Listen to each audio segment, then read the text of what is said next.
The wind moved through the valley like a whisper of forgotten things, carrying with it the scent of rusted iron and damp earth. The railway tunnel stood at the edge of Harwich County, a dark mouth carved into the hillside where the old tracks once carried freight and passengers between coastal towns and inland farmlands. By the autumn of 1982, the tunnel had fallen into disrepair, its bricks crumbling and its interior flooded with debris. The railway company had finally allocated funds for renovation, and workers arrived with equipment and blueprints, ready to restore what time had tried to erase. Nobody anticipated that the tunnel would become the center of a mystery that would haunt the small community of Harwich for decades to come.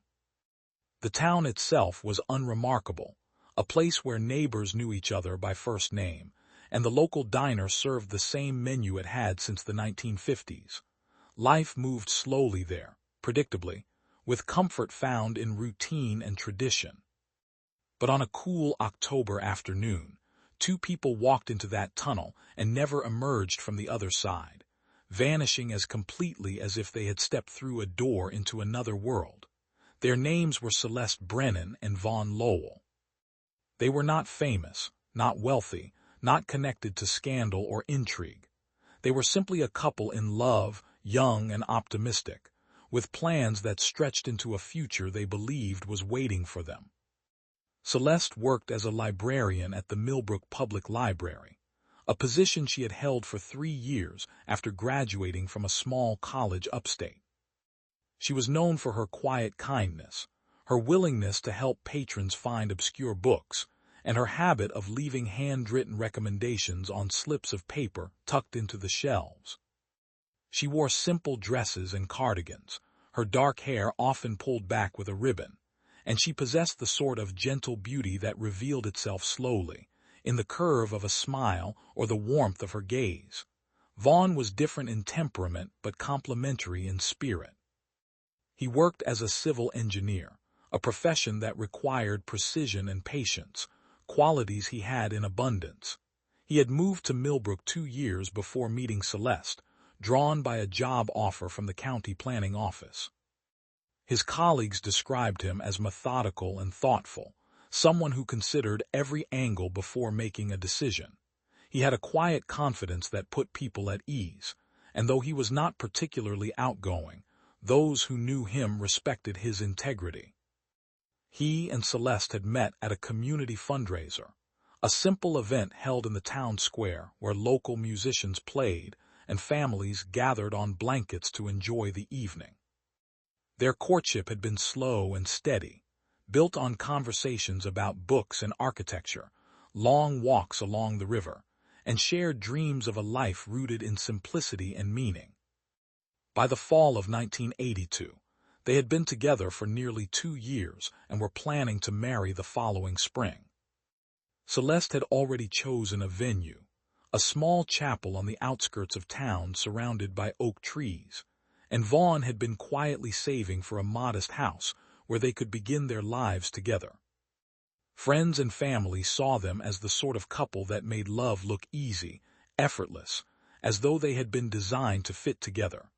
There was no drama, no turmoil, only a quiet certainty that they had found in each other something rare and worth protecting. On the afternoon of October 14th, they decided to take a walk. The weather was mild, the sky overcast but not threatening rain, and they had both finished work early.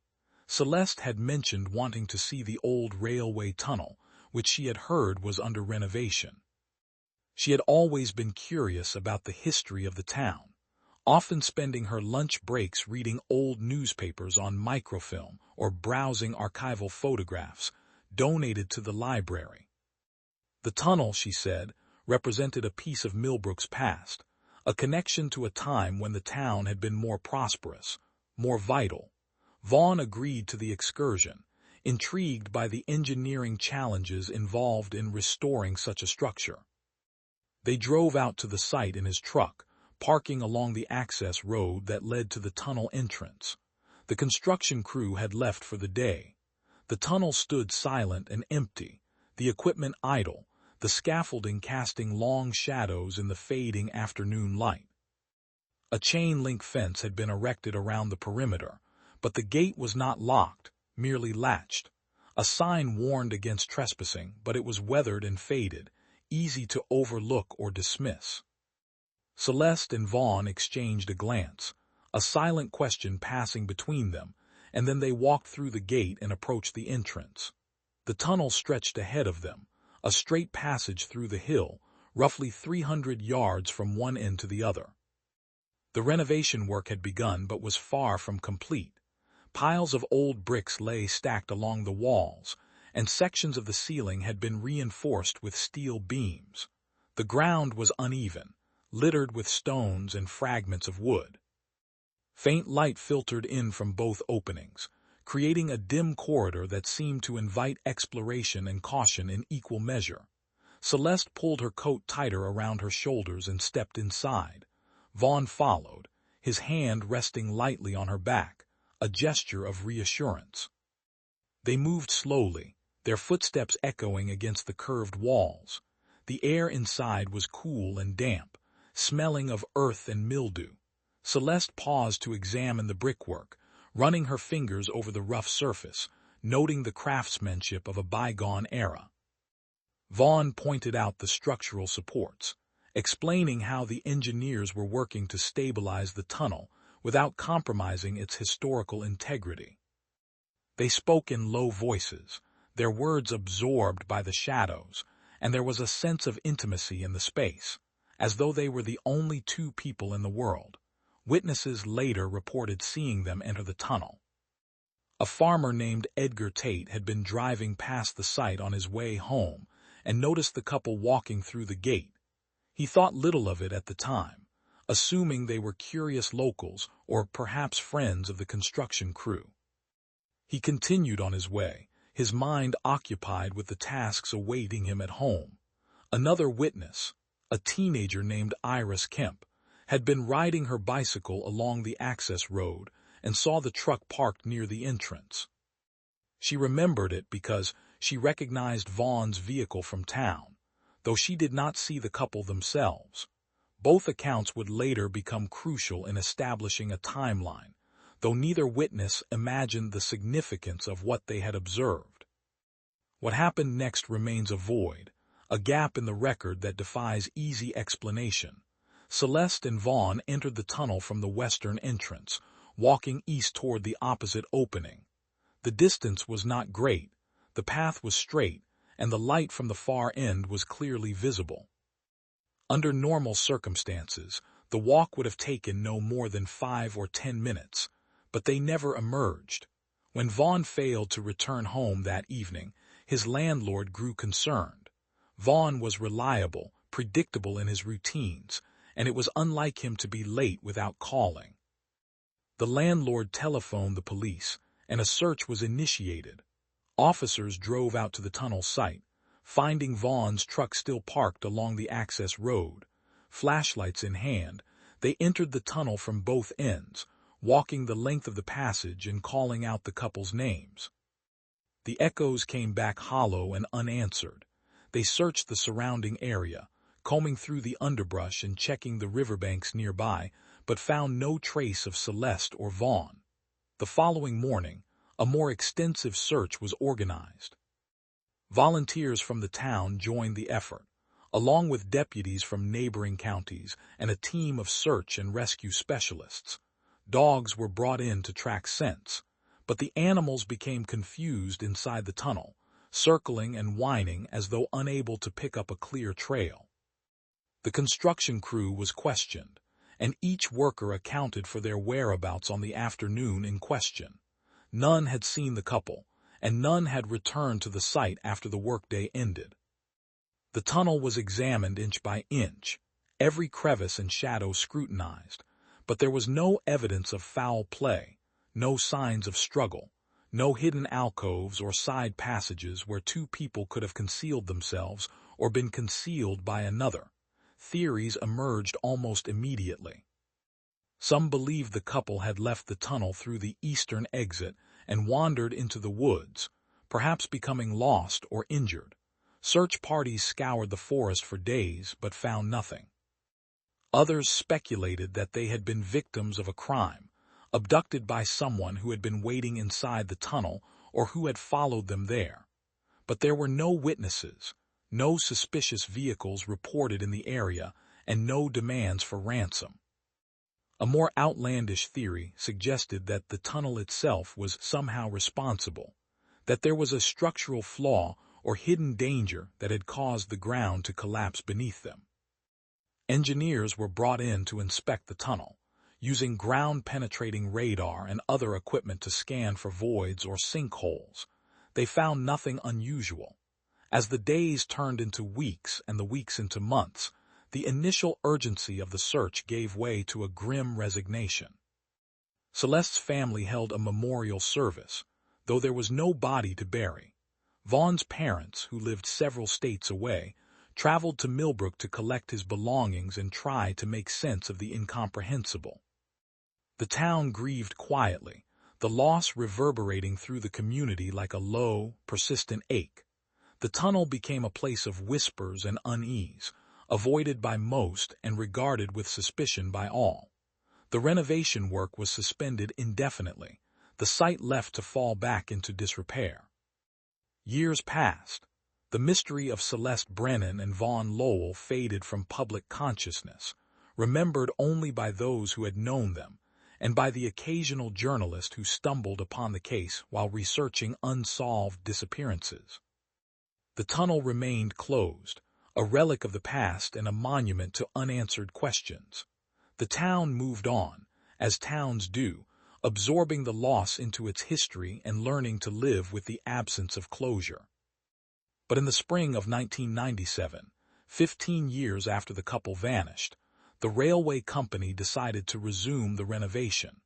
New workers arrived, unaware of the tunnel's dark history, and began the laborious process of clearing debris and reinforcing the structure. Among them was a man named Garrett Finch, a mason with decades of experience and a reputation for meticulous work.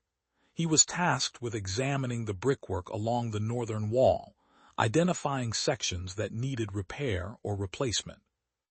On a warm afternoon in late April, as he carefully removed a row of loose bricks near the center of the tunnel, something caught his eye. Wedged between the stones, coated in dust and grime, was a small leather-bound notebook. Garrett pulled it free, brushing off the dirt, and opened it carefully. The pages were yellowed and brittle, but the handwriting inside was still legible. He read the first few lines and felt a chill run down his spine. He called over his supervisor, who contacted the local police, and within hours, the tunnel was once again swarming with investigators. The notebook belonged to Celeste Brennan. Her name was written on the inside cover, and the entries were dated, the last one penned on October 14, 1982, the day she and Vaughn disappeared. The discovery changed everything. It meant that Celeste had been inside the tunnel, that she had been there long enough to write, and that whatever had happened to her and Vaughn had happened within those walls. The case, cold for 15 years, was suddenly alive again, demanding attention and answers. The entries in the notebook were brief and fragmented, written in a hand that grew increasingly unsteady as the pages progressed. Celeste described walking into the tunnel with Vaughn, their conversation about the history and architecture, the quiet beauty of the space. Then the tone shifted.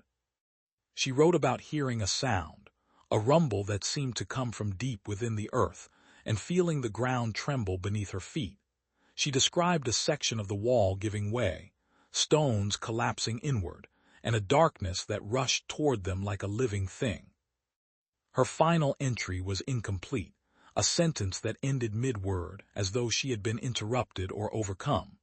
The notebook raised more questions than it answered. If the wall had collapsed, where were the bodies? Why had the initial searches found no evidence of a collapse? And how had the notebook ended up wedged between stones that appeared undisturbed? Investigators returned to the tunnel with renewed determination, using advanced equipment and techniques unavailable in 1982. They scanned the walls, the floor, the ceiling, searching for anomalies or hidden spaces. They found traces of disturbance, subtle shifts in the alignment of the bricks, evidence of a repair that had been made hastily and without official documentation. It became clear that someone had been inside the tunnel after Celeste and Vaughn disappeared, someone who had covered up whatever had occurred there. The investigation expanded, focusing on the construction crew, the railway company, and anyone who might have had access to the site. Old records were pulled from storage, interviews were conducted, and slowly, painstakingly, the truth began to emerge, piece by fragile piece. The discovery of Celeste's notebook sent tremors through Millbrook that rivaled the seismic event she had described in her final words.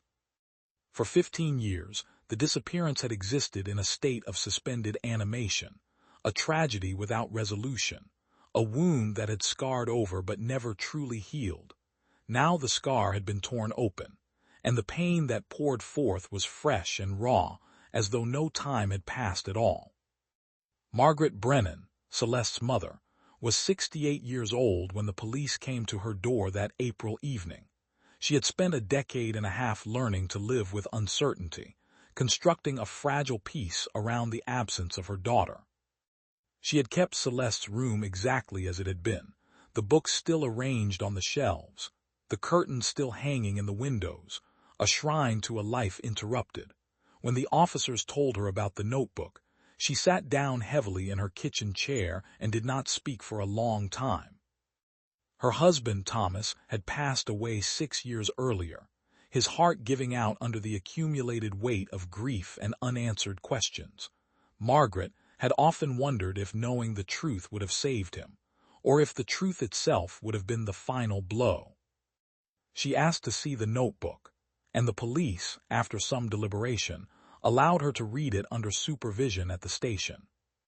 She sat in a small conference room, her hands trembling as she turned the brittle pages, recognizing her daughter's handwriting with a jolt of recognition that felt like both a gift and a curse.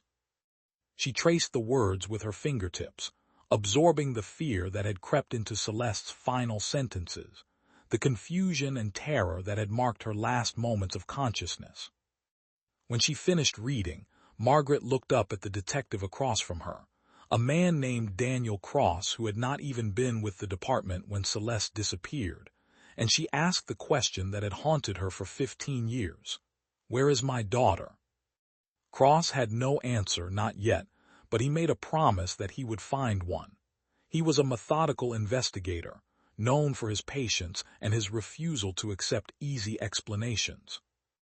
The case had been assigned to him because of his track record with cold cases, and he approached it with the understanding that time had likely destroyed as much evidence as it had preserved. He assembled a small team, including a forensic analyst named Dr. Lillian Hayes and a structural engineer named Marcus Odom. Together, they returned to the tunnel with the intention of dismantling it brick by brick if necessary. The first step was to understand what Celeste had described in her notebook. She had written about a rumble, a collapse, a darkness that rushed toward them. Cross and his team examined the section of the wall where the notebook had been found, noting the irregularities that earlier investigators had missed or dismissed. The bricks in that area had been disturbed, removed and replaced in a pattern that suggested haste rather than care. Mortar that should have been decades old appeared fresher, less weathered, as though it had been applied within the last 2 decades rather than at the time of the tunnel's original construction. Marcus Odom brought in ground-penetrating radar equipment and spent several days scanning the tunnel's interior. The technology had advanced significantly since the 1980s, capable of detecting voids and anomalies buried deep within the earth or hidden behind layers of stone. On the 3rd day of scanning, the equipment registered a disturbance behind the northern wall, approximately 4 feet below the surface level and extending several feet in depth. The readings suggested a cavity, a space where there should have been solid earth or bedrock. Cross obtained the necessary permits and brought in a crew to carefully dismantle the section of wall. The work was slow and painstaking, each brick removed and catalogued, each layer of mortar analyzed for age and composition. As they progressed, the cavity became visible, a dark hollow that exhaled the scent of damp earth and decay. Cross directed lights into the opening, and what they revealed confirmed his worst fears and validated Margaret Brennan's long vigil. The remains were found together, side by side, as though Celeste and Vaughn had sought comfort in each other even in their final moments. The collapse Celeste had described had been real, a structural failure that had caused a section of the tunnel wall to give way, creating a void into which they had fallen. But the collapse had not been accidental. The investigation revealed that the brickwork in that section had been intentionally weakened, the mortar compromised, the support structures tampered with in a way that would cause failure under the right conditions. Someone had engineered the collapse, and someone had sealed the cavity afterward, entombing the couple and erasing the evidence of their fate. The discovery transformed the case from a mysterious disappearance into a homicide investigation. Cross and his team worked around the clock, interviewing everyone who had been associated with the tunnel renovation in 1982. Most of the original construction crew had moved on, scattered across the country or retired, but records were pulled and names were tracked down. One name appeared repeatedly in the files, a foreman named Leonard Gaines who had overseen the initial renovation work. Gaines had left Millbrook shortly after the disappearance, citing personal reasons, and had not returned. Efforts to locate him proved difficult. He had moved frequently over the years, leaving few traces, as though deliberately avoiding attention. While the search for Gaines continued, Dr. Hayes conducted a thorough analysis of the remains. The process was delicate and respectful, mindful of the fact that these were not just evidence, but the mortal remnants of two people who had been loved and mourned. She was able to confirm their identities through dental records and personal effects found with the bodies. Celeste's locket, a gift from Vaughn, was still around her neck, the small photograph inside miraculously preserved. Vaughn's watch, stopped at 6:47, provided an approximate time frame for when the collapse had occurred. The cause of death was determined to be asphyxiation and trauma consistent with being trapped in a confined space. There were no signs of violence inflicted by another person, no defensive wounds, nothing to suggest a struggle before the collapse. This supported the theory that the couple had been unaware of the danger until it was too late, that they had walked into a trap set not for them specifically, but as a consequence of someone else's negligence or intent. Margaret Brennan was informed of the findings in person. Cross sat with her in her living room, the same room where she had waited for news 15 years earlier, and told her that her daughter had been found. Margaret wept, not with the uncontrolled grief of fresh loss but with the exhausted relief of someone who had finally been granted permission to mourn fully. She had lived in a liminal space for so long, unable to move forward or fully let go, and now, at last, she could lay Celeste to rest. A funeral was held, a proper one this time, with a casket and flowers and a gathering of people who remembered the young librarian with the quiet smile. Vaughn's family, his mother now elderly and frail, traveled to Millbrook once more, and the two families stood together at the graveside, united in their sorrow and their gratitude for closure. But closure for the families did not mean the end of the investigation. Cross was determined to understand not just what had happened but why, and who was responsible. The search for Leonard Gaines intensified. A breakthrough came when a retired railway company accountant, reviewing old financial records at the request of the investigators, discovered irregularities in the budget for the tunnel renovation. Materials had been purchased but never delivered, invoices had been submitted for work that was never completed, and funds had been diverted into accounts that could not be fully traced. Gaines had been responsible for approving many of these transactions, and it appeared he had been involved in a scheme to embezzle money from the project. The theory that emerged was that Gaines had cut corners on the renovation to pocket the difference, using substandard materials and skipping essential safety measures. The weakened section of the wall had been a result of his negligence, a disaster waiting to happen. When Celeste and Vaughn entered the tunnel that October afternoon, they had triggered the collapse, becoming accidental victims of a crime that had nothing to do with them. Gaines, realizing what had happened and fearing exposure, had returned to the site after dark and sealed the cavity, hiding the evidence of his malfeasance and condemning the couple to an unmarked grave. Warrants were issued for Gaines' arrest on charges of manslaughter, fraud, and obstruction of justice. Authorities tracked him to a small town in the Midwest, where he had been living under a different name, working as a handyman and keeping a low profile. When police arrived at his door, he did not resist. He was 71 years old, his health failing, his face marked by the years and perhaps by the burden of what he had done. In custody, he initially refused to speak, but over time, faced with the evidence and perhaps seeking some measure of absolution, he began to talk. Gaines admitted to the embezzlement, to the shortcuts he had taken, to the moment of panic when he realized that 2 people had died because of his greed. He described returning to the tunnel that night, using equipment left on site to move debris and seal the cavity, working by flashlight in a frenzy of fear and self-preservation. He claimed he had not known who the victims were at the time, that he had not seen their faces, and that he had convinced himself over the years that perhaps they had survived, that perhaps they had wandered away, and the collapse had been unrelated to their disappearance. It was a fiction he had clung to, a lie he had told himself to make sleep possible, but he knew it had never been true. His confession brought a legal resolution to the case. Gaines was charged and, due to his age and health, accepted a plea agreement that spared him a lengthy trial, but ensured he would spend his remaining years in prison.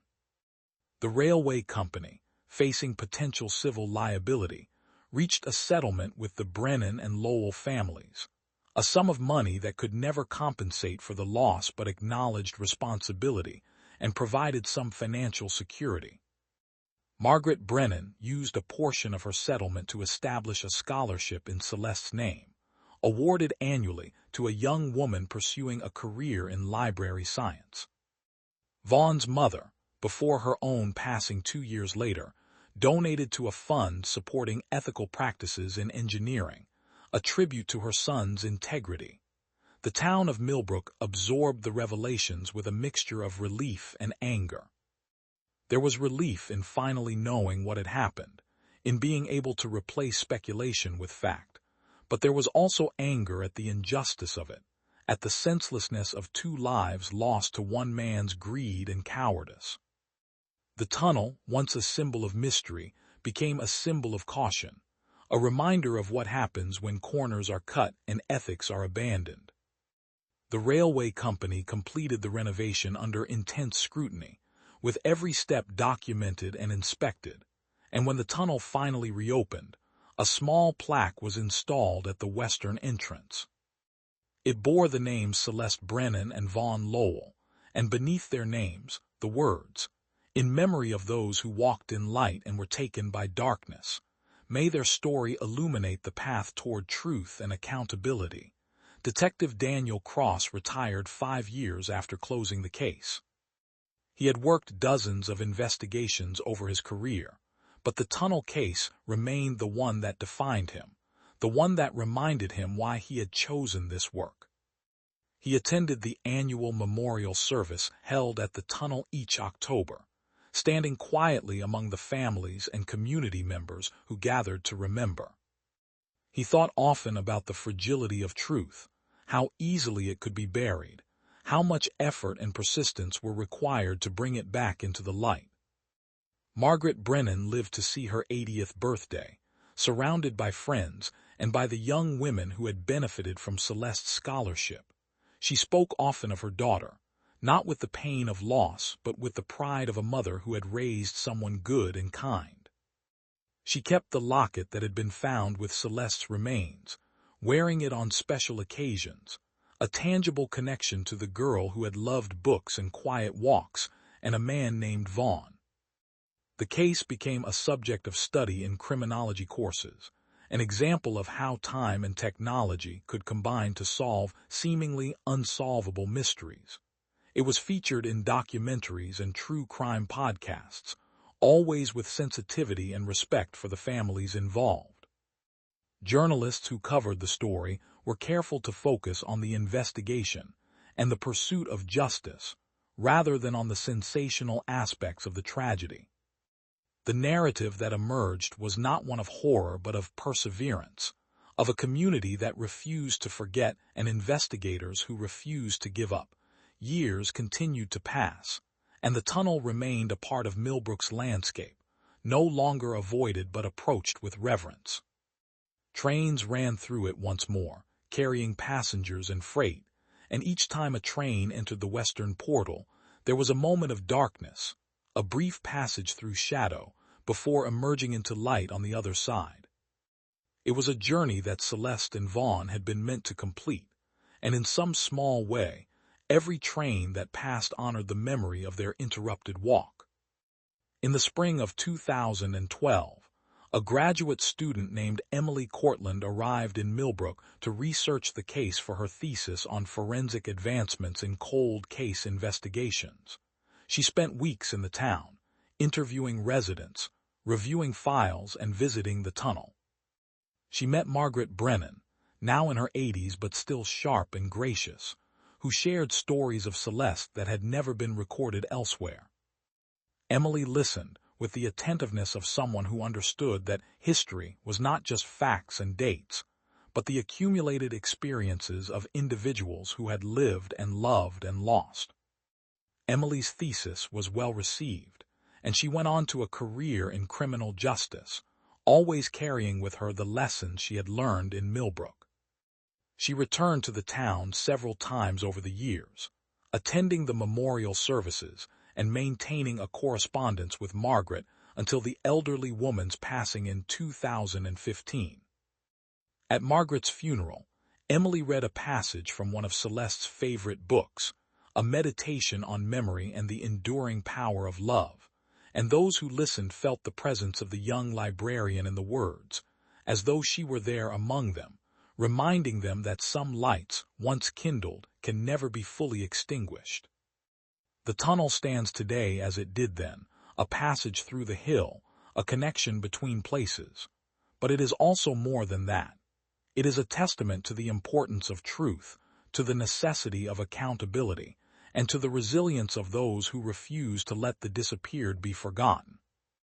The story of Celeste Brennan and Vaughn Lowell is not a story of how two people vanished, but of how they were found, how justice was pursued, and how a community came together to ensure that their names and their memory would endure. And in that endurance there is a kind of victory, a defiance against the darkness that sought to claim them.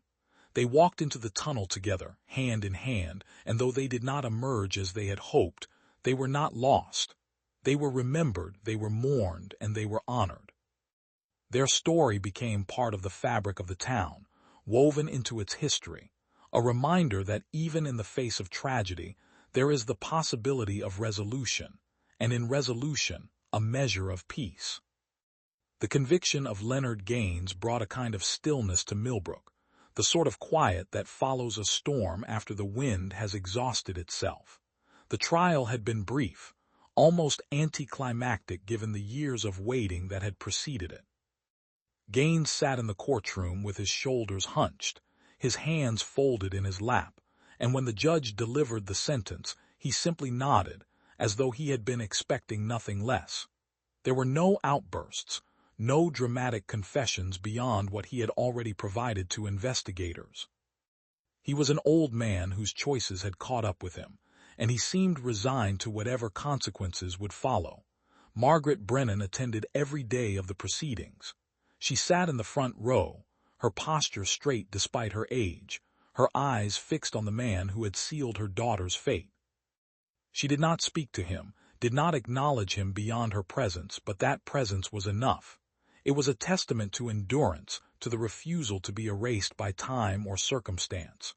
When the sentence was read, she closed her eyes for a moment, exhaled slowly, and then rose to leave. Outside the courthouse, reporters gathered with cameras and microphones, but she waved them away with a polite but firm gesture. She had nothing to say to them. Her statement had been made simply by surviving, by carrying Celeste's memory through 15 years of uncertainty, and into this moment of resolution. The Lowell family, represented by Vaughn's younger sister Claire, had flown in for the trial. Claire had been only 14 when her brother disappeared, a girl on the cusp of adulthood whose entire future had been shaped by his absence. She had become a social worker, dedicating her career to helping families navigate trauma and loss, and she often said that Vaughn's disappearance had been the defining event of her life. Meeting Margaret Brennan for the first time had been emotional for both women, a recognition of shared suffering and shared strength. They embraced outside the courthouse after the sentencing, two women who had loved people they could never get back, finding solace in the fact that they had fought for them until the end.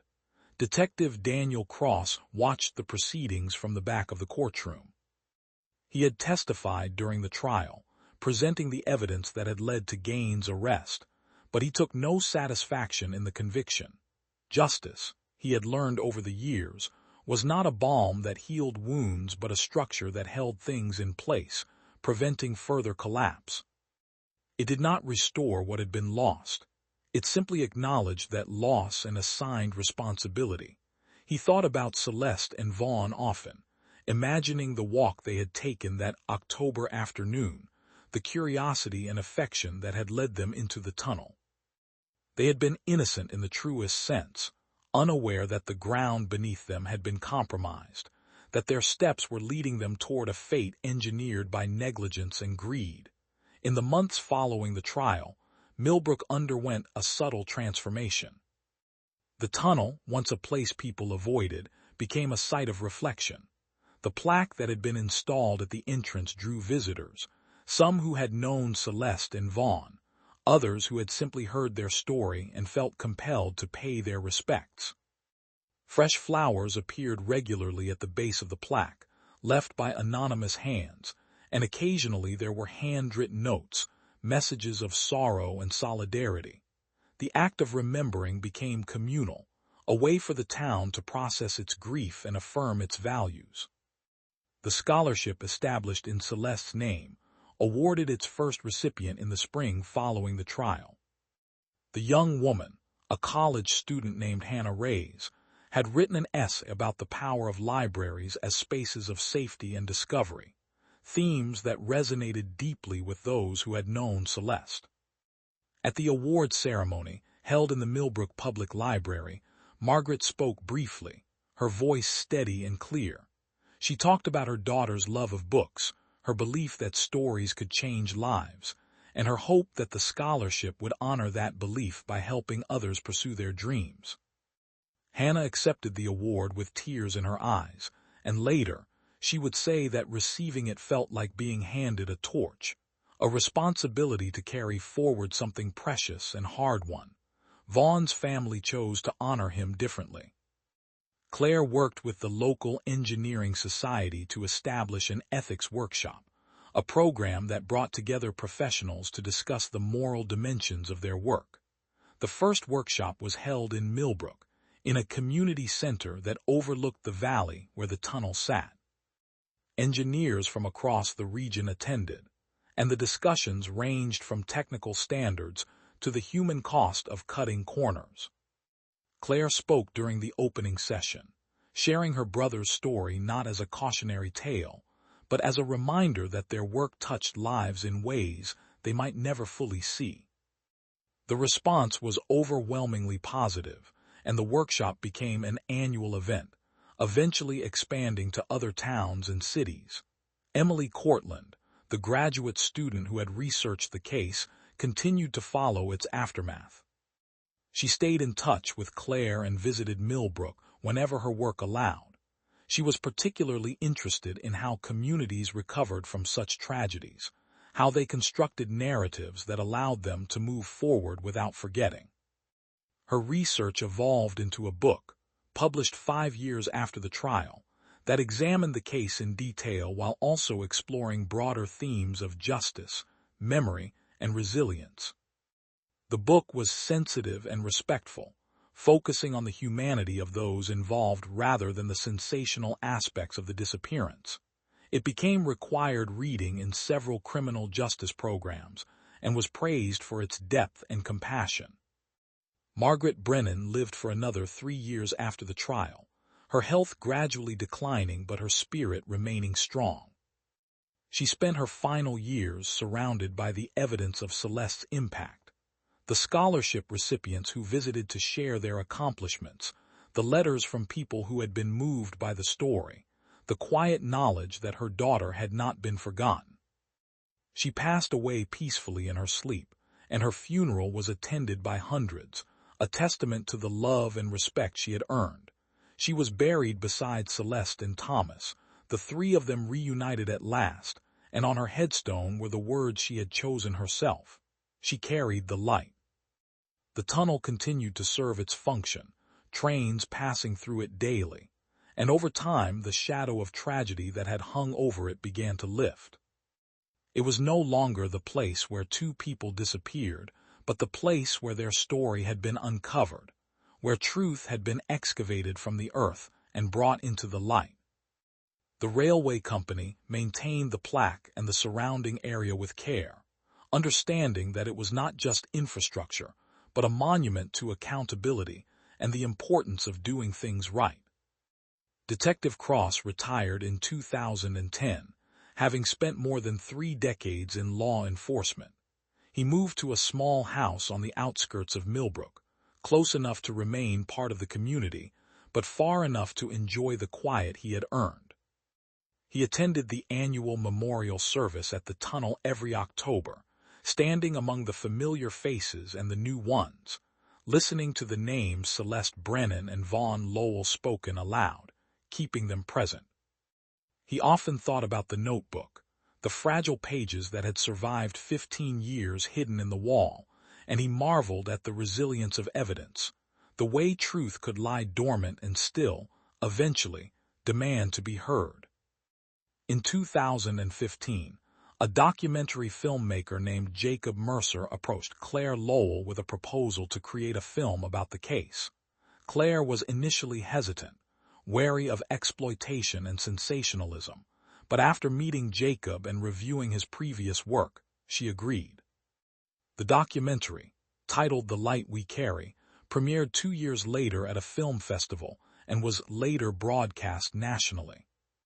It was a measured and thoughtful exploration of the case, interweaving interviews with investigators, family members, and townspeople with archival footage and recreations that were respectful and restrained.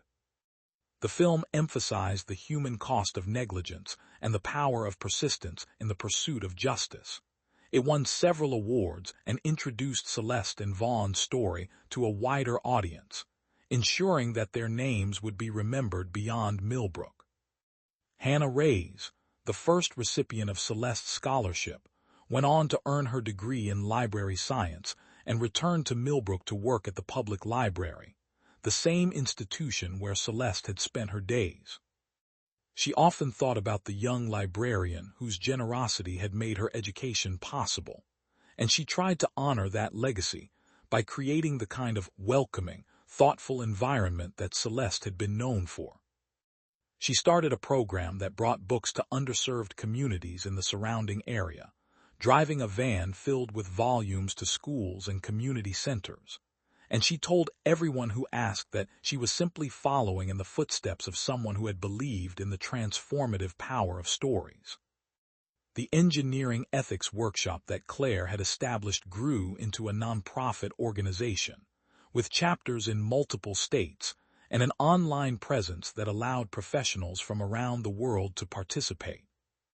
The curriculum included case studies, and the story of the tunnel collapse was always presented with care and context. Engineers who went through the program often spoke about how it had changed their perspective, how it had reminded them that their decisions had consequences that extended beyond blueprints and budgets. Claire attended as many sessions as she could, and she always made time to talk with participants one-on-one, sharing her brother's story and listening to theirs. As the years passed, the people who had been directly touched by the case began to age and, one by one, to pass on. Detective Cross died in 2020, his funeral attended by colleagues and community members who remembered his dedication and integrity. Claire Lowell continued her work until her own health declined, eventually stepping back from active involvement but remaining a guiding presence in the organization she had founded. Emily Cortland became a professor, teaching courses on cold case investigations and forensic ethics, and she always began the semester by telling her students about Celeste and Vaughn, about the notebook found in the wall and the detective who had refused to give up. The tunnel itself aged gracefully, the brickwork solid and well-maintained, a testament to the lessons learned from the tragedy. The plaque at the entrance weathered and was replaced twice, each time with the same words, the same names, a continuity that honored the past while acknowledging the passage of time. New generations of Millbrook residents grew up hearing the story, not as a ghost tale but as a piece of their history, a reminder of the importance of truth and the costs of its absence. In 2030, on the 48th anniversary of the disappearance, the town held a special ceremony at the tunnel. It was attended by descendants of the Brennan and Lowell families, by former scholarship recipients and workshop participants, by townspeople and visitors who had been moved by the story. A local poet read a piece she had written about memory and resilience, and a string quartet played a melody composed specifically for the occasion, something that spoke of sorrow and hope intertwined. As the music filled the air, people stood quietly, their faces reflecting the weight of what had been lost and the strength of what had been preserved. Among the crowd was a young woman named Iris, granddaughter of the teenager who had seen Vaughn's truck parked by the tunnel all those years ago. She had grown up hearing her grandmother's recollections of that day, the offhand observation that had later become a crucial detail in the investigation. Iris had become a historian, specializing in local history and the ways communities remembered their past. She had written extensively about the case, always emphasizing the humanity at its center, and she felt a deep connection to Celeste and Vaughn, though she had never met them. Standing by the tunnel, she thought about how memory worked, how it could be passed down and transformed, how it could shape the present and the future. After the ceremony, people lingered, reluctant to leave. They talked in small groups, sharing stories and reflections, and there was a sense of communion, of being part of something larger than themselves. The tunnel, once a place of darkness and fear, had become a place of gathering, a symbol of the light that persists even in the face of tragedy. The trains continued to pass through, their horns echoing through the valley, and with each passage there was a reminder that life went on, that movement and connection endured. The story of Celeste Brennan and Vaughn Lowell is not defined by the moment they disappeared, but by the years of effort that followed, by the people who refused to forget them, and the systems that were changed because of their loss. It is a story about the fragility of life and the strength of the human spirit, about the ways we honor those we have lost by carrying their memory forward, and ensuring that the mistakes that cost them their lives are not repeated. In the end, what remains is not the darkness of the tunnel or the weight of the earth that covered them for 15 years. What remains is the light they carried, the love they shared, the people they touched, and the legacy that grew from their tragedy. It is a legacy of accountability and compassion, of truth pursued and justice served, of communities that come together to heal and remember. The tunnel stands as it always has, a passage through the hill, but it is also a doorway into understanding, a place where the past and present meet, where the disappeared are found and the forgotten are remembered. And in that remembering, there is power and grace and the quiet certainty that some stories, some lives, some loves are too important to ever truly be lost. Celeste and Vaughn walked into the tunnel together, hand in hand, and though their steps were interrupted, their journey continues. It continues in every scholarship awarded, every ethics workshop held, every train that passes through the tunnel carrying passengers safely to their destinations. It continues in the hearts of those who knew them and those who have only heard their names, spoken aloud on an October afternoon, beneath the sky that stretches wide and unchanging over the valley. They are not gone. They are here, woven into the fabric of a town that loved them, remembered them, and refused to let them be erased. And in that refusal, in that fierce and tender act of remembering, there is a kind of immortality, a light that will not go out.